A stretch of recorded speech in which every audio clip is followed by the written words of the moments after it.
Howdy. Long time no see. My name's Avery. I like books, and this is my October wrap-up. So basically, I read a lot of books this month, comparatively to what you may have seen in the past, but like medium for what it's been like this year. So I read 21 books this month. I will go through them. I'll just say the first couple are the books that I had to read for school, and then the rest are all that I read for fun. I'm not that great at summarizing books, but I'll try.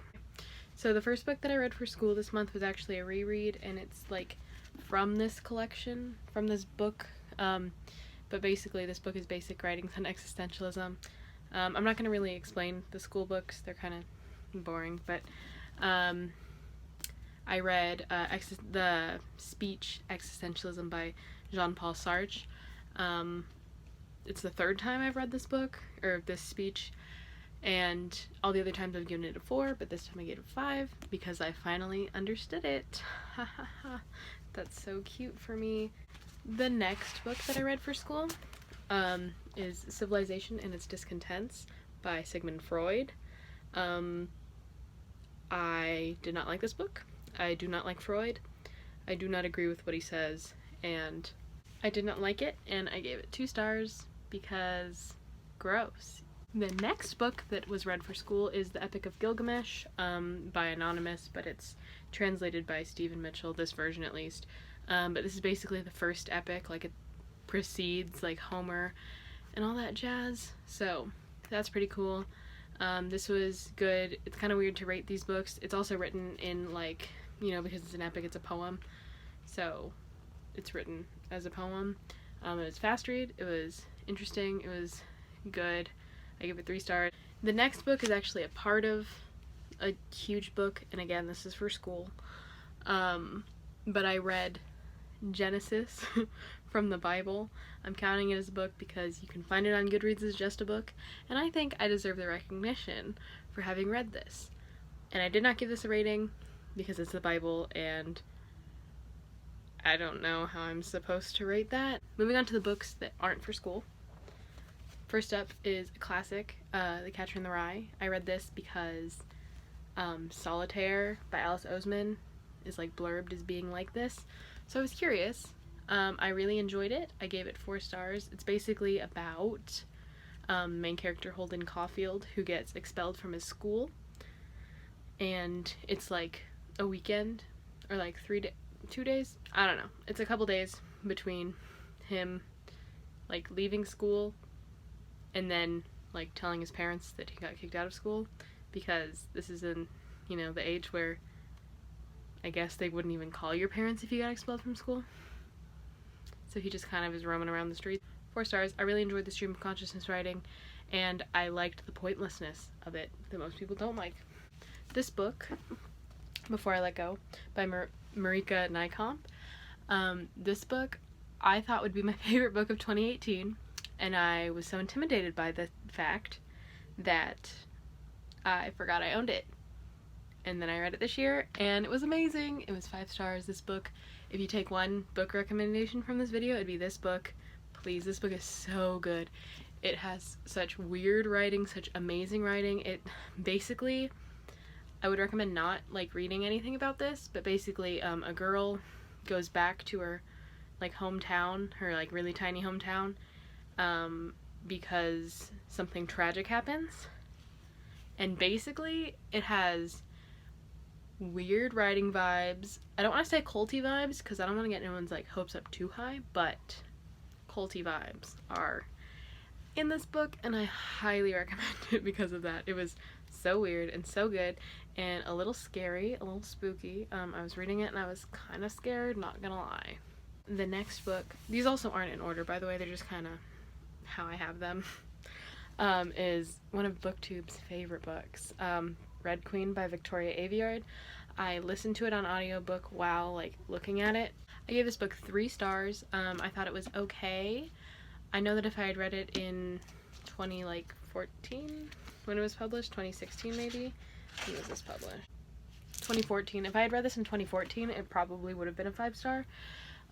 It's just that, like, by now I've kind of, like, read all of the plots of this, and I could guess every single thing that's happening. And if by any chance you don't know what this book is about, it's about a girl named Mare who is in this world where you're either, like, a human and you're, like, red, like, blood, like, you have red blood, or you have silver blood and you're, like, kind of like fae.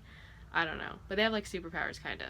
But she ends up having this, like, power, and it goes from there. I don't really know. I don't really want to describe it. It's young adult fantasy. It was decent. I'd recommend it maybe if you're just getting into fantasy and you've never read any other ones, but a better one that has the same kind of vibes, An Ember in the Ashes by Sabati here. I'll put it here. So, if you want a better recommendation than this, or if you like this one but it didn't hit the mark, I'd recommend that one. Next, I have one of my most anticipated books of 2020, Mexican Gothic by Silvia Moreno Garcia. This book was interesting. Everyone said it would be like, oh gosh, everyone said that it would be, like, scary. I didn't find it scary, and I didn't find it too weird for my taste. I thought it was exactly what it says. Like, it's just like a gothic novel, and it really gives you those vibes, and I really enjoyed that. I really liked all the characters, not all, I liked the writing of the characters. I thought it was done really well. I gave this one 4 stars, and yeah, I don't even remember his name right now. Francis. I love Francis. If you read this book, just Francis is the silver lining of it all. It was a little hard to get into. Oh, I didn't mention what this was about. Basically, this is about a girl named Noemi who goes from Mexico City to a smaller town, which I don't remember the name of, because her cousin, who has just been recently married within the last year, sent this, like, really, like, weird letter to Noemi's dad, and she goes to try to make sure everything's all right, and things just unfold from there. It's about, creepy house, creepy stuff happening in the house, fun little gothic vibes. Next, in the same vein as that, because it was Halloween, season, I read Horrid by Katrina Leno. This is the Owl Crate edition with the, like, red roses, and it has the cool sleeve. I just want to show that off, but it's really pretty. This book was not unexpected in how things went, which it would have bumped the rating, but I gave it a 4 because I thought that despite nothing being super shocking, it was written really well, and everything was interesting, even though the reveals weren't themselves, like, crazy for me. So this book also I would recommend not knowing that much about it. And it's another kind of creepy house story. It's about a girl who moves back to an old house that the family owns with her mom after her dad dies. And that's all I would really recommend, like, knowing about this before reading it. But I really enjoyed the ending. I thought the ending was a smart choice.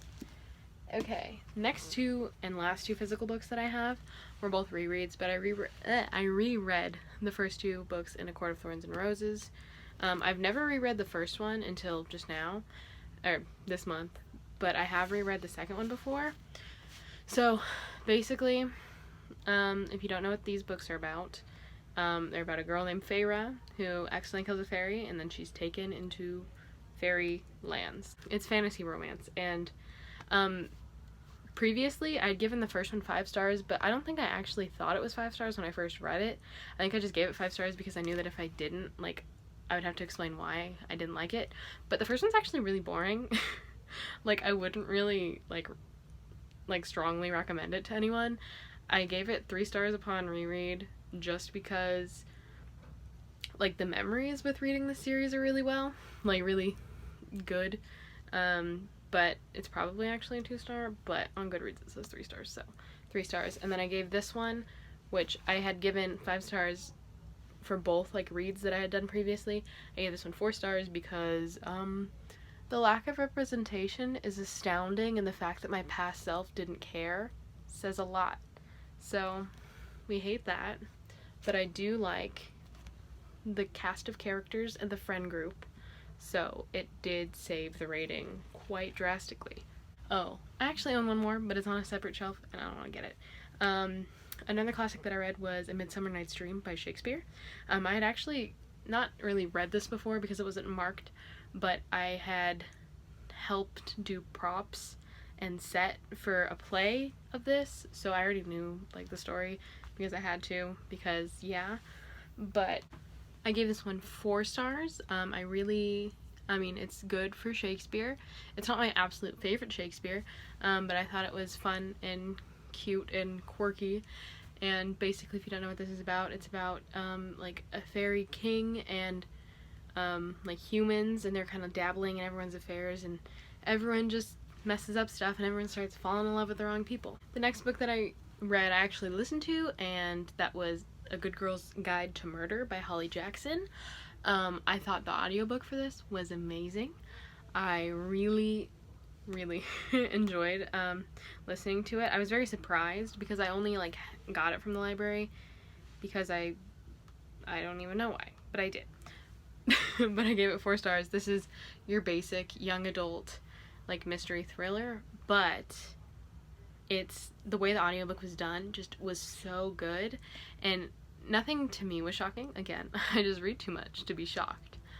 But so basically, this one's about a girl who is doing her like senior project on a unsolved murder case, because she believes that the person that everyone just says is like the murderer didn't actually murder the person. So that's what that's about, and she starts getting threatened and all that jazz, so that's fun. The next book that I read was Forbidden by Tabitha Suzuma. I gave it 2 stars because of it's not that well written. The story wasn't interesting. It's way too long. Nothing was endearing about any of the characters. You don't really care about any of them, like any of the 6 people. It's about a family whose mom is very not involved and their dad is gone, and the 2 oldest siblings canoodle. Next is a book that I never thought I would read, but my friend recommended it to me because it's one of their favorite books, so I read it. And then also it's about zombies, and it was Halloween month, you know? So that is Warm Bodies by Isaac Marion. So this book, there's a movie adaptation for it that I remember they came out when I was in like 6th grade or something, and everyone like really liked it, but I never saw it because, fun fact, zombies are my worst fear ever. So read it, and the writing style, the writing style was so good. The writing style was beautiful. I recommend this book very highly. Okay, so this book follows a zombie named R, who is a zombie, and a girl named Julie, who is not a zombie. Then the zombie falls in love with the human after eating her boyfriend's brains. And then comes all the trials and tribulations of that. It's actually a trilogy. I don't know if I plan to read any more, but that's that book. I gave it 5 stars. Next, I read a book that was recommended to me by my 8th grade English teacher back in the day, and I saw that it was on my library app, so I picked it up, and it's Staying Fat for Sarah Burns by Chris Crutcher. So this book follows a kid nicknamed Moby, who is on the swim team, who is chunky, and he basically is best friends with this girl named Sarah Burns, who has burns on her face. So, you know, 2 people that have jokes around them and are bullied and such. I would say it's plotless, but there is a plot, but I don't want to like explain it. It's kind of a weird book to explain. It talks a lot about religion and what it means to be a good person, so like all that ethics stuff. I really liked it. It tried to take a turn to be a little bit of a not a thriller, but like kind of. So that's all I'm gonna explain about it. It's interesting. I gave it 4 stars. I thought it was good and worth the thing. The only issue I had was the main character kept saying, like, oh, and that's why I stayed fat for Sarah Burns, but it never, like, actually explained it. Like, they kept bringing it up. I think the author was just really, like, excited about the name of this book. Next is an audiobook, again, that I listened to, and this is a sequel, and this is Ruthless Gods by Emily A. Duncan. I actually think I gave the first book 2 stars, so I only reread this because, like, Halloween? I don't know. But basically this is a young adult fantasy that follows, like, a girl who is, like, she gets magic from gods, so she, like, prays to them and then she gets magic, and then it follows a prince to the opposing, like, side of the war, who they do blood magic, so they hate each other because of their magics that they do, and the blood magic people are trying to invade the, like, holy people, and that. And then there's a third narrative, at least I'm talking about the first book, by the way. The first book is here, I don't remember the name, but there's a third character named Malachiage, that's how you say it in the audiobook, and he is, like, an ex-soldier from the army of the blood magic side, so that's basically the setup for that book. But the thing about it is, I don't know, the pacing's really weird in both of them, and I kind of didn't care what was happening, and then since I was listening to an audiobook of it, I kind of was able to just, like, not care double. So I gave this one 2 stars also. The next book that I read is This Is My Brain in Love, and I also listened to this one, by I.W. Gregorio. I believe that's how you say the last name. I didn't look it up though. But this is a 2-perspective book.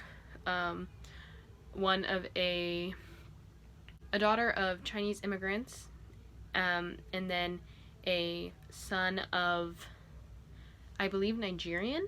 I know for sure African, but I'm fairly certain it's Nigerian. Immigrants. I believe they're both first or second generation in America. And then it basically is just their journey throughout their relationship with their own mental health, as well as with the intersectionality of them being, you know, minorities in America, and then dealing with financial troubles and all these cultural ideas about them and all this stuff. It was very interesting premise. I gave it 3 stars because I feel like the focus was skewed too much on the romance aspect than it was on the, like, mental health aspect. And then I also didn't enjoy how some things, like, wrapped up too nicely. Okay, the next thing I read because, I don't know why I read it, but it is Very Bad Things by Sam Crescent and Jenica Snow. There's no plot to this book. I gave it 1 star, and I don't want to talk about it. The cover says everything. Okay. Next, I read Between the World and Me by Ta-Nehisi Coates. So this book is a non-fiction. It's a letter from a father to a son about being black in America and about what that means. This book was heart-wrenching. This book was so sad. This book upset me so much because I was so sad. I don't know what else to say, really. It's really that. I think everyone should read this book. I think it's well done, and I think it's, like, a widely accessible book, like, for a wide audience would be able to read this book and get something from this book. And I think even if you already know about, like, if you've, like, read other books or are well versed in other people's, like, stories of, you know, the trials and tribulations of being Black or being another type of minority in America. I think this one offers a very well thought out perspective. It goes back and forth between contemporary in the sense of when he was writing it, so it was right after Michael Brown had been murdered, and when he was in college, and some other like history like is in there, like Black history is in there. So it's very well done, very well written. 5 stars. I would recommend this book, but be prepared to cry and be upset. The last book that I read this month. This is also an ebook, but I read it because Becca in the Books really likes it, and this is actually the reason why I reread the ACOTAR books. That's Fortuna Sworn by KJ Sutton. It's another like dark fairy fantasy thing. It's similar. I'm not going to compare it. So it's about a nightmare, which is a different type of like fae creature kind of. It's not fae, but it's like, you know, a creature is the main character. And then basically she meets a fae person, and there's like drama that ensues from there. I don't want to explain it that much because it's not that long of a book, and yeah. But I thought it was very interesting. There's a lot of representation for like a lot of different things that I don't know if it like was correct or not because I'm not a part of those groups, but it was there, so I don't know how to speak on that itself. It was a little bit slow moving for the page count, and for like what it was, just like, you know, a young adult. No, it was an adult fantasy. I gave it 3 stars because it had like, basically it was like if Feyre was less annoying but still tried to be more like fake feminist, and if you took most of the boring parts out of ACOTAR, but then it still added in some of the other boring parts, but remixed. So those were the 21 books that I read in October, and yeah, so I guess that's it. See you next time.